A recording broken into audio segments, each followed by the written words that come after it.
What's up, guys?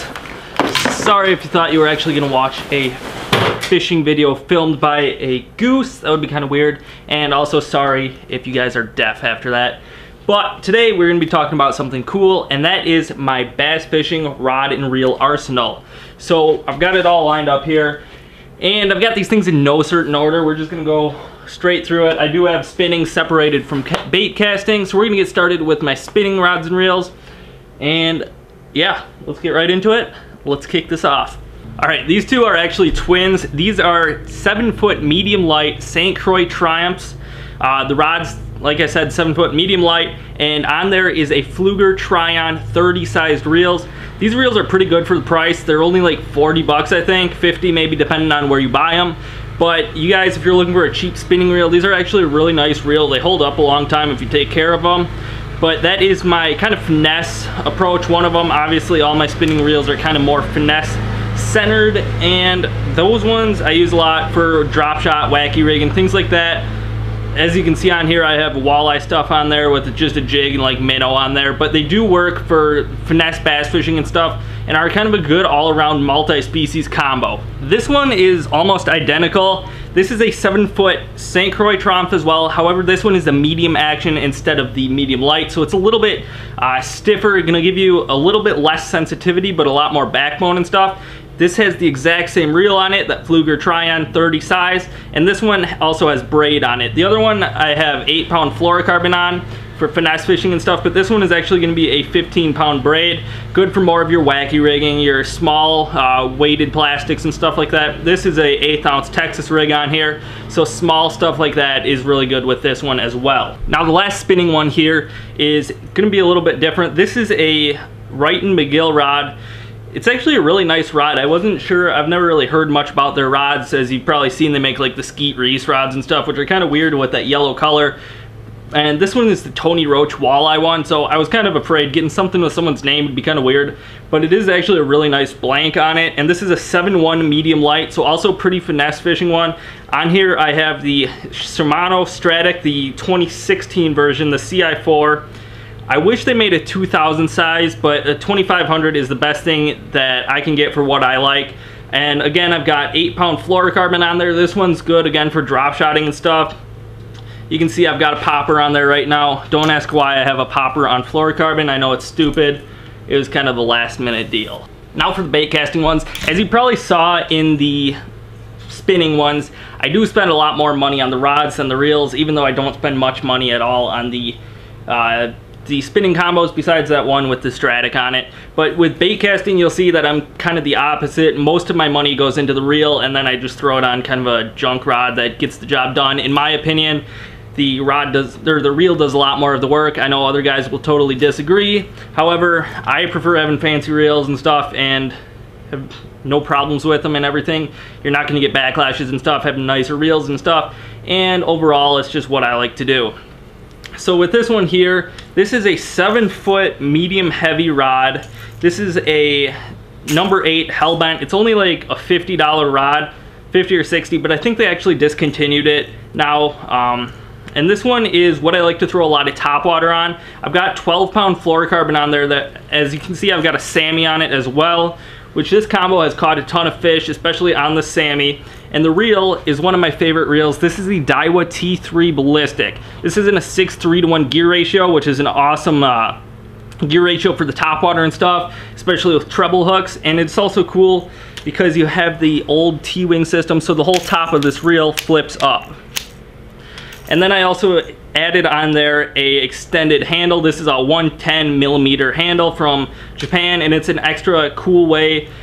The only thing I don't like about this reel is stock. It has too small of a handle, which a lot of reels do. I'll probably show you and mention some later as I go through this, but I always like to have reels with big handles and stuff, so you can always add a extra handle like this, and they're awesome. Pretty cheap too, so it's a good way to kind of customize your reels and get them more efficient for yourself. This combo is going to be basically the exact same as that. As you can see, a lot of my ones that I like a lot, like the reels or the rods, like you saw in spinning, I actually have duplicates of a lot of them, and that's because I like it so much that I kind of get used to using that combo and know how it feels. So I always like to kind of have duplicates of some stuff for different applications. Now this one is again a 7-foot medium heavy number 8 hellbent rod, and the reel on that is again the Daiwa T3 ballistic with an extended handle on it. However, this one is the 7:1 gear ratio. Like I said, a really nice reel all around and rod. This one I do have 30-pound braid on it compared to the mono on the last rod, and this one I like to use for heavier Texas rigs or swim baits, stuff like that, as well as you can use it for frog fishing if you wanted smaller open water stuff, and it's overall a really good all-around combo. This combo actually used to be one of my favorites, or my favorite probably, and this is a Halo rod. This is the Starlight. It only retails like 50 bucks at Walmart for the rod, and although the color is pretty weird with this red and yellow grips, it's actually a really nice blank, and it can cast basically anything. I know I've thrown this bait or this rod with totally different things, from 1/4 ounce and less crankbaits all the way up to heavy 3/4 ounce jigs and stuff. And this has really done it all and is a excellent rod for basically all around if you're looking for a cheap one, as long as you don't mind the color. As you've seen in some of my older videos, I did use this a ton for walleye. I've done all different crazy things trolling with it, and it's gone through a lot of stuff and has still held up, which is pretty amazing. And then the reel on there is a Lew's Tournament SK reel, 7:1 gear ratio, basically a speed spool, just your kind of standard LFS and stuff.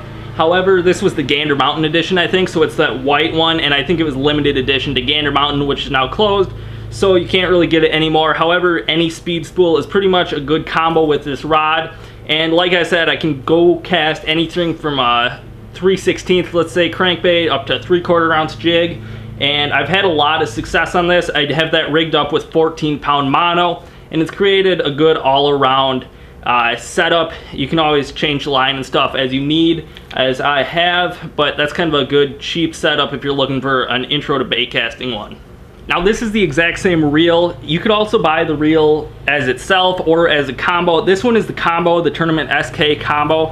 I'll be honest with you, I don't think I've ever used this rod. It's always been just a spare that sits in the boat. Again, I've got 14-pound mono on it, but it's really just been a backup that I've never needed. So honestly, I can't really tell you much about it, and it's not really one that I'd recommend since it's obviously not made anymore, plus I've never used it.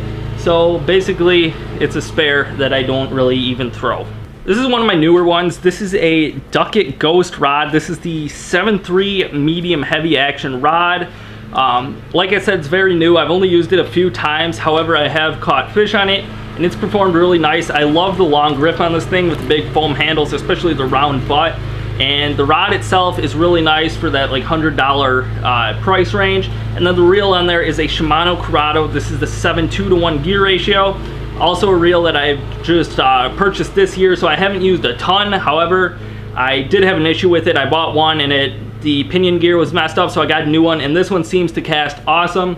However, like I said, I haven't used it a ton, but when I have, it has performed awesomely.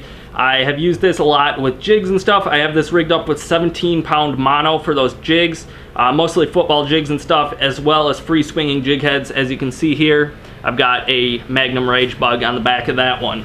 Now the last kind of regular boring one before we get into the cool ones is going to be this Daiwa Procon rod. This is a 7-foot medium action with a Lew's speed spool, again the Tournament SK. I think this was my first bait casting setup, and I threw basically everything on this rod since it was my only one. Everything from small crankbaits and stuff up to big heavy jigs, frogs, all different stuff, even though it's a medium action. And this thing actually has a pretty good backbone on it for a medium action, but like I said, one of my first combos that I've thrown basically everything on, and it's performed pretty good. I don't really use it too much anymore. However, it is a nice little cranking setup if you need, and also small jigs and stuff it performs really well with. This is a kind of cool one. This is a heavier setup for frogs, heavy jigs, swim baits, stuff like that. This is the 7'4" heavy action St. Croix Avid X rod, and what I like about this rod, it's super long, plus it has a nice long grip again, which I said I love. And most rods do not have that, so this is actually a really nice setup. It's got micro guides on it and stuff, which is really cool as well. However, it's pretty new. I got it this year as well, so I haven't really put the time into using it. And that's because I was having some issues with this reel. I didn't really get to use the combo together much. This is the Abu Garcia Revo Rocket. It's in a 9:1 gear ratio, so it's crazy fast. It's also got 18 pounds of drag on it, so it's awesome for the frog fishing, flipping, and stuff like that. And on there I've got 50-pound, this is Select brand, I believe, by Favorite, fishing line in like a crazy neon green color. Not my favorite line. I'd probably put Seaguar Smackdown or something on there. Seaguar, anything like that. Otherwise, Power Pro if you wanted. Just depending on what you like for braid. This is a 4-strand, so I don't like it as much. It's not as smooth through the guides. But this is overall a pretty good setup from what I've used. Like I said, I kind of had some issues with this reel in the past, so I had to kind of take a break from using it. But now that I've been able to use it some more, it's awesome, especially for frog fishing and stuff. Now another cool frog rod that we have here is the 7.2 Powell Inferno. This is the Mag Heavy fast action, and this is a pretty good rod. I don't like it due to the fact that it has absolutely no sensitivity in it. It's a nice frog rod for sure, but with no sensitivity, it's really strictly a frog rod. And I like to have my rods kind of multi-purpose. Like the Avid X, I do multiple things on it, including frog fishing, but this one is strictly frog fishing, which sucks because I'd like to do flipping with it and stuff, especially with this reel, but it really doesn't work out to do that, which I don't like. But the rod overall for frog fishing is really nice. And then the line on here is 50-pound. This is the Seaguar Flippin' Braid, and on that I've got the Abu Garcia Revo Beast. This is a really nice reel. Again, it's got like 18 or 20 pounds of drag like that Rocket, so it's gonna pull the fish out of anything, and you don't have to worry about that. The only issue is the heavy line. You're not gonna get as far of cast and stuff, but overall, for what it is, this is probably the best frog combo that I've found, and definitely one of my favorites. Now I actually did save my 2 favorite for last. These are both gonna be actually the same rod. Like I said, I have multiples of a bunch of them, but this is one of my favorite rods. It's really versatile, especially with lighter baits, crankbaits, jerkbaits, and stuff like that. And this is actually a Gander Mountain GSX tournament rod. It was discontinued a long time ago, but it's a really nice rod in a 7-foot medium action. So it gives you a nice kind of whip action that you can get a lot of baits out and cast super far with them. And the baits that I throw a lot on this one are jerk baits and stuff, smaller baits, small crankbaits, square bills, stuff like that. And it really does a good job of getting them out there, as well as with the treble hooks and everything. You're able to bring them back in without having to worry about losing them with this kind of soft tip on there. And this one is a Flash Minnow 95. However, I do throw up to like a Vision 110 on there. And the line that I'm using on there right now is 8-pound fluorocarbon. This is Seaguar Red Label fluorocarbon on there. Really nice stuff, smooth and everything, and gives you a lot of sensitivity using the fluorocarbon, so you can feel those soft bites on the jerk baits in colder water and stuff like that. Then the reel that I have on here is the Abu Garcia Revo LTX. This is one of my newer reels. I did do an unboxing on this one, and it's really a finesse reel. Again, it's one of the ones that I have a small handle on there, which I don't totally like, but I'm not gonna go ruin it by putting a big handle on there, since it's one of my lightest reels straight out of the box. And this one holds not much line on it, but that's really nice because you can get long casts and stuff with such a light spool. And overall, it does have light drag and everything, but for these small jerk baits and stuff, it's a incredible combo for throwing them. And then the last one, like I said, is gonna be the same rod, that 7-foot medium action. On here I've got this one set up for kind of deeper cranking and stuff, as well as some bigger square bills. And I've got this on 14-pound fluorocarbon. Again, this is gonna be the Red Label. And the reel is a Shimano Antares. As you can see, it's this big, ugly chrome reel, but it's an incredible reel, and I've casted it, like I said, I think this is my newest reel that I own, and it's super slow. It's in like a 5:3 gear ratio, something like that. I'll put it up here. But it's a super slow reel, but that gives you the opportunity to get your deep crankbaits down to the maximum depth, especially with this line, the 14-pound fluorocarbon. You don't have to worry about getting down too slow. It's gonna get right down there for you.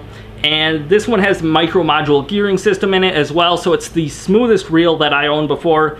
It's literally smooth as butter. I know guys say that on other reels, but this one is nuts. And this one does have another small handle. Again, it's such a nice reel that I'm not gonna go step it up and put a big obnoxious handle on there, even though it is a pretty crazy reel already. This one also kind of has a shallower spool, so it's able to be lighter, which gives you really long casts and everything, and is a super nice reel, even for the price point. I know it's a crazy price range. However, for the price, I did not pay full price, obviously, for it. I would not.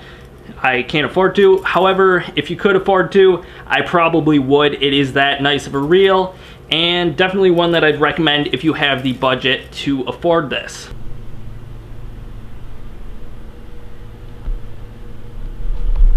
So that, you guys, is my 2017, as of now, of fall. It's like September. That is my rod and reel arsenal of... No, I forgot one. This is a Shimano Sitka here. It's another super nice reel. I often replace on these blue rods here, those last two Gander Mountain ones. And again, I've got 8-pound fluorocarbon on there, so it's nice for small jerkbaits, crankbaits, and stuff like that as well. Forgot about that one, but that is my rod and reel arsenal as of fall 2017. So I hope you guys liked it. If you did, leave a thumbs up below. Also subscribe while you're down there, and we'll see you guys on the next episode. But if you have any questions, be sure to let me know in the description, and hopefully we can get you some answers.